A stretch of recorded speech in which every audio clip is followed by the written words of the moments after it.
Saudara, dalam hitungan hari Indonesia, dunia meninggalkan tahun kelam. Katanya lupakan resesi, fokus ke pemulihan. Memangnya punya modal apa? Jangan keburu pesimistis, jawabannya jelas melimpah. Kalau kita lihat saudara, mulai dari suku bunga acuan bunga Indonesia di level terendah sepanjang sejarah. Inflasi terkendali, tidak ada lonjakan harga pangan yang tak masuk akal saat daya beli melemah. Apalagi undang-undang cipta kerja yang pro ke dunia usaha, keadaan vaksin dan akan didistribusikan pada Januari. Lalu Sovereign Wealth Fund atau lembaga pengelola investasi yang akan lahir di Februari 2021. Modal pemulihan ekonomi Indonesia bisa dibilang nyaris sempurna. Bisa dikatakan saudara, dalam bahasa ekonomi teknisnya bursa sudah lari kemana-mana. Tetapi main street atau sektor realnya seakan maju mundur saja, wait and see, bahkan diam. Krisis kepercayaan diri adalah wajah dunia usaha saat ini. 5 modal pemulihan ekonomi akan mubazir jika sektor real enggan bergerak. Inilah sumber tantangan pemulihan ekonomi yang terpuruk akibat badai pandemi COVID-19. Bagaimana cara memulihkan keyakinan sektor bisnis agar kembali bergerak? 21 sektor strategis akan menjadi prioritas, dibuka bertahap dan diharapkan semakin memberi kontribusi ke pertumbuhan ekonomi. Masalah lain muncul, modalnya dari mana? Apakah perbankan mau menebar kredit saat masa serba sulit? Business Talk, rujukan bagi pembuat kebijakan dunia usaha sampai menentukan kesejahteraan tiap individu. Optimalkan 21 sektor strategis untuk pemulihan ekonomi. Saya, My Sister Tarigan.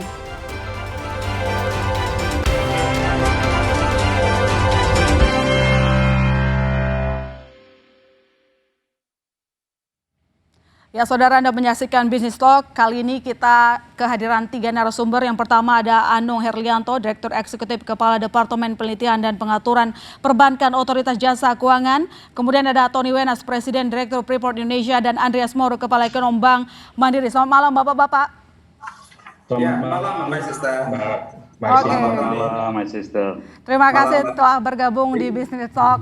Saya ke pertanyaan pertama dulu nih, ke OJK. Tadi sudah mendengarkan pemaparan kami, modal pemulihan ekonomi atau amunisi yang dimiliki Indonesia itu sebenarnya sudah cukup lengkap ya Pak. Tapi sekarang adalah kuncinya ada di perbankan. Maukah perbankan menyalurkan kredit? Di mana celahnya? Sampai-sampai tampaknya agak lama gitu.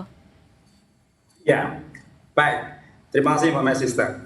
Ini pertanyaan ini sebenarnya pas ketika kita itu sudah selesai kompilasi. Tetapi ini murni ya, kami belum ketemu perbankan untuk istilahnya prudential meeting, menyampaikan how to-nya. Jadi kalau boleh saya sampaikan, bank cukup optimis sebenarnya untuk menghadapi tahun 2021.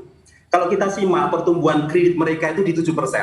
Tapi again ya, My Sister, kita belum bicara dengan perbankan, nanti biasanya Januari.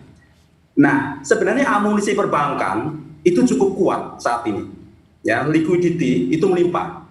Ya memang ketika LDR dulu, loan to deposit ratio akhir 2019 sampai 94% dan kemudian saat ini tinggal 82%, pasti likuiditas akan melimpah. Dan ini ditopang juga oleh ekspansi fiskal dari pemerintah, kemudian ekspansi moneter dan kebijakan-kebijakan BI yang tadi Mbak My Sister juga kalau tidak salah saya dengar terendah, ya, menerapkan suku bunga terendah. Jadi amunisi cukup kuat. Tetapi begini, ada 3 faktor yang menentukan pertumbuhan kredit perbankan. Yang pertama dan paling menentukan itu adalah ketersediaan dari demand. Sektor realnya bagaimana? Ya, itu yang pertama. Ya, kita tahu di portofolio bank saat ini ada 936 triliun kredit dalam posisi restro. Itu juga menjadi beban tersendiri bagi bank saat ini. Ya, itu sacrifice bank kepada sektor real sebenarnya. Nah, yang kedua, itu appetite dari bank itu sendiri. Ya, Pak My Sister. Jadi dalam kondisi seperti ini, bisa ya, demand ada, tetapi bagaimana? Ya, kalau saya berikan kredit, mau terus jadi restro lagi, atau ini juga ini. Nah, yang ketiga memang ketersediaan liquidity. Loanable fund. Okay. Yang terakhir memang tidak masalah saat ini. Bank siap ekspansi. Tetapi begini, optimisme 7% tumbuh menurut perbankan, kalau kita lihat dalam business plan mereka, kita bedah, itu ada asumsinya, My Sister. Ya, kalau dalam 6 bulan ya, vaksin ditemukan dan sektor real bergairah lagi, pertumbuhan ekonomi, aktivitas ekonomi bergairah lagi, bank optimis, bahkan mungkin mencapai seperti proyeksi Bank Indonesia 7-9%. Oke. Kalau OJK itu kan masih di 6 plus minus 1. Tetapi kalau tidak, itu bisa jatuh di 4-5%, Pak My Sister, pertumbuhan kredit itu. Nah, kita harus cermati, ya nanti Pak Andri Asmoro mungkin juga ini, bahwa kita ini sekarang memproyeksikan ya, sesuatu ini paling sulit dalam kondisi saat ini COVID. Di krisis-krisis sebelumnya itu gampang dibaca, tetapi ini sangat uncertainty-nya luar biasa. Ya, mungkin saya cukupkan itu dulu. Oke, Mbak Sister. ketidakpastian cukup nyata. Tadi Anda menyatakan bahwa sebenarnya likuiditas perbankan itu cukup. Nah, masalahnya apakah maksudnya di sini memang tidak ada permintaan? Lantas bagaimana cara OJK mendorong agar perbankan dapat menyalurkan kredit? Ada 2 channel, Mbak Sister. Ya, jadi memang dalam kondisi awal begini, mungkin nanti dalam 3-6 bulan ke depan itu bank baru mulai, sekarang ini konsolidasi dulu dalam 3 bulan pertama. Ya, mungkin dalam 3-6 bulan itu ketika nanti aktivitas ekonomi sudah tumbuh, ya, perbankan akan dengan cepat itu mengejar itu. Nah, kuncinya memang dalam tahapan ini adalah ekspansi fiskal. Tetapi dananya dari mana? Bank juga siap. Jadi ada 2 channel. Jadi kalau bank ekspansi itu tidak harus dilihat dari ekspansi kredit saja, Mbak My Sister. Tetapi bagaimana kontribusi dia membantu pemerintah mengkolek dana dengan mengabsorb surat-surat berharga yang diterbitkan pemerintah. Nah, itu channel yang lain. Dan ini kadang lupa. Jadi bank itu kadang dilihat hanya kok tidak ekspansi kreditnya tumbuh berapa. Ya. Nah, sekarang ini dalam kondisi dalam kondisi ini kalau saya boleh sampaikan datanya, di akhir 2019 portofolio kredit dalam neraca bank itu 68%, Mbak My Sister. Nah, surat berharga itu surat-surat berharga pemerintah yang murni jadi buffer liquidity dan juga membantu pemerintah dalam pendanaan itu di 12%. Kondisi bulan November ini, sejak COVID ini, portofolio kredit jatuh di 62%.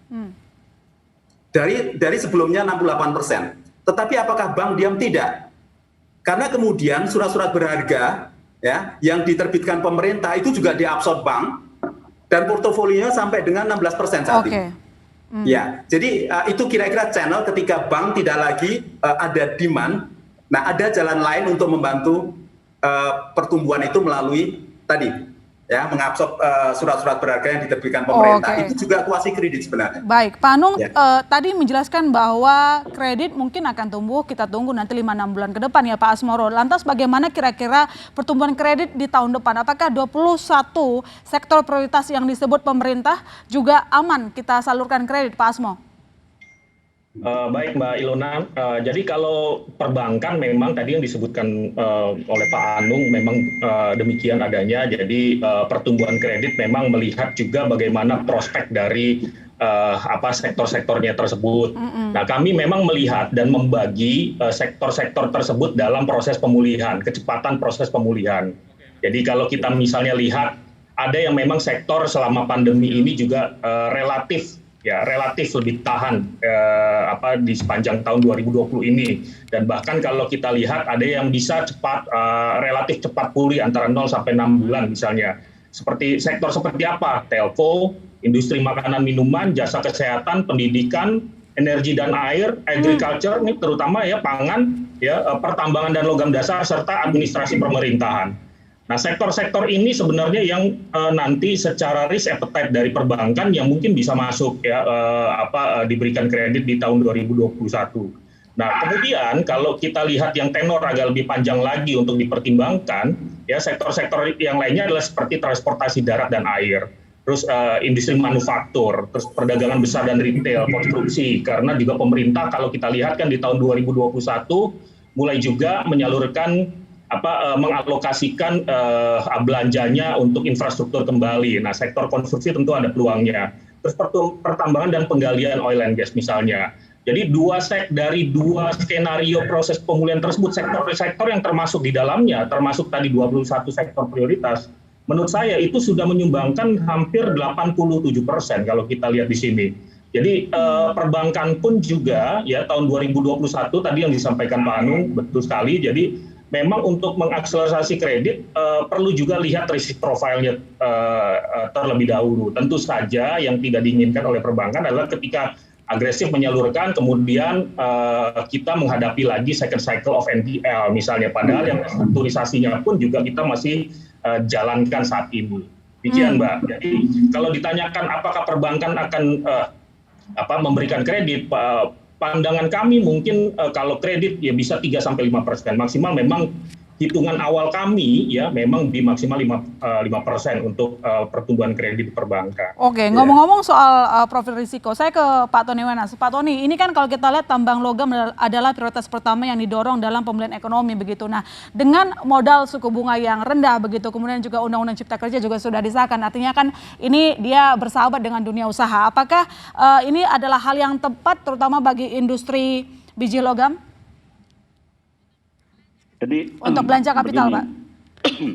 Jadi pertama adalah bahwa Indonesia adalah salah satu negara yang memiliki cadangan logam salah satu yang terbesar di dunia, yaitu termasuk timah, kemudian juga nikel dan juga tembaga dan boksit yang akan menjadi aluminium. Dan ini tentunya logam-logam ini adalah logam-logam dasar yang sangat dibutuhkan dalam industri manufaktur, terutama industri manufaktur dalam kaitannya dengan renewable energy dan new energy, yaitu misalnya wind, energi angin, kemudian energi matahari dan juga electric vehicle dan lain sebagainya. Dan kalau dilihat bahwa memang sebelum pandemi mineral-mineral ini memang cukup bersaing, tapi begitu pandemi terlihat sekali bahwa harganya turun drastis. Tapi begitu setelah Cina kemudian memiliki pertumbuhan ekonomi yang cukup baik, yaitu 3,2% di kuartal kedua, ini kemudian harga-harga mineral ini melonjak tinggi, bahkan lebih tinggi daripada sebelum COVID. Apalagi sekarang ini Cina di kuartal ketiga sudah tumbuh sekitar 4,9%, dan Cina kemudian membeli banyak sekali tembaga, kemudian nikel dan juga aluminium untuk mendukung industri mereka, terutama industri-industri renewable energy dan electric vehicle. Dan dengan keadaan seperti sekarang ini, di mana harga-harga sudah melebihi dari harga sebelum pandemi, ini adalah satu momentum yang tepat bagi Indonesia untuk kemudian memfokuskan diri kepada industri logam dasar seperti ini, baik dari hulu maupun ke hilirnya. Dan ini juga sudah terbukti di mana contohlah misalnya PT Antam, kemudian PT Vale Indonesia, dan termasuk PT Freeport Indonesia, kemudian tetap dapat mempertahankan produksinya dan dengan memitigasi situasi COVID di masing-masing daerah, masing-masing wilayah, dan pada akhirnya ini ternyata bisa terus melanjutkan dan bisa bersaing, berkontribusi dengan adanya harga-harga yang terus membaik. Dan diperkirakan di tahun 2021 ke depannya harga ini akan terus bertahan, bahkan mungkin lebih tinggi. Dari berbagai survei memang ternyata bahwa demand yang akan muncul itu akan lebih tinggi daripada supply, yang karena pandemi ini kemudian supply-nya menjadi sangat minimum. Begitu, My Sister. Oke, artinya kalau belanja modal bisa-bisa mungkin akan meningkat di tahun 2021 gitu ya, Pak? Kalau kami PT Freeport Indonesia, kita akan spend sekitar 1,6 miliar dolar untuk pengembangan tambang bawah tanah tahun depan. Belum termasuk rencana investasi di smelter baru di Gresik yang sekitar 800 juta dolar. Jadi total kira-kira ada sekitar 2,4 miliar dolar yang akan kita investasikan, dan tentu saja ini adalah suatu angka-angka yang bagus bagi Indonesia juga. Oke, lantas kita akan melanjutkan diskusi kita dengan pertanyaan bahwa apakah ada ruang penurunan suku bunga 2021 dan bagaimana dunia bisnis menjalankan bisnis mereka di tengah pandemi. Jangan kemana-mana, saudara, Bisnis Talk masih akan segera kembali.